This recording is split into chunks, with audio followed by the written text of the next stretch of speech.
Hello guys, welcome back to మన YouTube channel knowledge నాక్స్. ఇప్పుడు వరకు మన యూట్యూబ్ ఛానల్ ఎవరైతే సబ్స్క్రైబ్ చేసుకోలేదో ఫస్ట్ వెళ్ళి సబ్స్క్రైబ్ చేసుకుని రండి. సో ఇవాళ వచ్చినప్పటికీ బ్యాక్ అండ్ డెవలపర్స్కి కావాల్సిన స్కిల్స్ అనేది నేర్చుకోగలరు.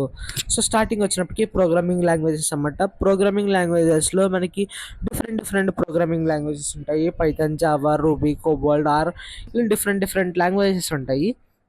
సో ఫస్ట్ అనేది ఇవన్నీ మనం నేర్చుకోవాల్సి ఉంటుంది. So programming language or coding అంటేనే మనం లాజికల్గా రాయాల్సి ఉంటుంది ఇన్స్ట్రక్షన్స్ అనేవి. సో ఒక అప్లికేషన్ పని చేయాలంటే మనకి బ్యాక్ అండ్ ఫ్రంట్ ఎండ్ ఎంతైతే సపోర్ట్ చేస్తుందో బ్యాక్ ఎండ్ కూడా మనకి అంతే సపోర్ట్ చేయాల్సి ఉంటుంది. బికాస్ సెక్యూరిటీ పరంగా కానీ ఆర్ఎల్స్ డేటాబేస్ దగ్గర నుంచి డేటాని తీసుకుని వచ్చి ఫ్రంట్ లైక్ పాపప్ చేయడం కానీ, సో ఇదంతా బ్యాక్ ఎండే చూసుకుంటుంది అన్నమాట. సో మనకి చూసుకున్నట్టయితే మెయిన్గా మీరు పైథాన్, జావా ఇలా హై లెవెల్ లాంగ్వేజెస్కి వెళ్ళకుండా మీరు స్టార్టింగే సి ప్రోగ్రామింగ్ అనేది నేర్చుకోవాల్సి ఉంటుంది. సో ఆ సి ప్రోగ్రామింగ్ కోసం మన యూట్యూబ్ ఛానల్లో సి ప్రోగ్రామింగ్ ప్లేలిస్ట్ అనేది ఉంది. సో స్టార్టింగ్ వెళ్ళి ఆ సి ప్రోగ్రామింగ్ అనేది చూసి సో మీరు నేర్చుకుని దాని తర్వాత మీరు హై లెవెల్ లాంగ్వేజెస్ నేర్చుకోవాల్సిందిగా కోరుతున్నాను. సో నెక్స్ట్ వచ్చినప్పటికి పైథాన్, జావా, .NET అన్నమాట. మనకి యూస్ చేసే different languages in back and technologies. So ఇది అయిపోయిన తర్వాత మీకు basic introduction in front and technologies గ్యారంటీగా మీకు ఐడియా ఉండాల్సి ఉంటుంది. Like HTML, CSS, Java script and technologies అనేవి మీరు ఐడియాస్ ఉండాలి బేసిక్గా. బికాజ్ వాళ్ళు ఏ ఐడి క్లాసెస్ పెట్టారు, ఐడి ఏం పెట్టారు, క్లాస్ నేమ్స్ ఏం పెట్టారు, మనం అక్కడి నుంచి ఎలా యాక్సెస్ చేసుకోవాలి, బ్యాక్ ఎండ్కి మనం ఎలా ఇవ్వాలి అనే బేసిక్ ఇంట్రడక్షన్ అనేది మీకు తెలిసి ఉండాలి. So HTML, CSS, Java script మీద బేసిక్గా తెలుసుకున్న తర్వాతే బ్యాక్ ఎండ్లో దిగండి. ఆర్ఎల్స్ మీరు బ్యాక్ ఎండ్ నేర్చుకున్నప్పుడే మీరు ఫ్రంట్ ఎండ్ అలా లైక్ డిఫరెంట్ అప్లికేషన్స్ మీద వర్క్ చేస్తూ డిఫరెంట్ లైక్ అప్లికేషన్స్ చూసుకోండి, ఫ్రంట్ ఎండ్ ఎలా అప్లై అవుతుంది, బ్యాక్ ఎండ్ ఎలా అప్లై అవుతుందని. సో దాని తర్వాత వర్షన్ కంట్రోల్. సో ఇది మనకి అందరికీ తెలిసిందే గిట్ హబ్ గురించి. సో డేటా అనేది డిఫరెంట్ డెవలపర్స్లో అది స్టోర్ చేస్తూ ఉంటారు అన్నమాట, గిట్ అనే అప్లికేషన్స్లో.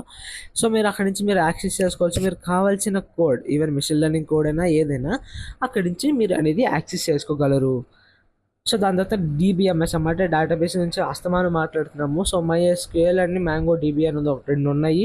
సో MySQL వచ్చినప్పటికి లైక్ క్వరీస్ అన్నమాట, స్ట్రక్చరల్ ఉంటాయి. లైక్ ఏమైనా ఒక టేబుల్ క్రియేట్ చేయాలనుకోండి, క్రియేట్ టేబుల్ నేమ్. సో ఇలా మీరు క్వరీస్ ఇస్తారు క్రియేట్ చేయమని. అదే MongoDB అంటే మీరు క్వరీస్ అనేది ఇవ్వక్కర్లేదు.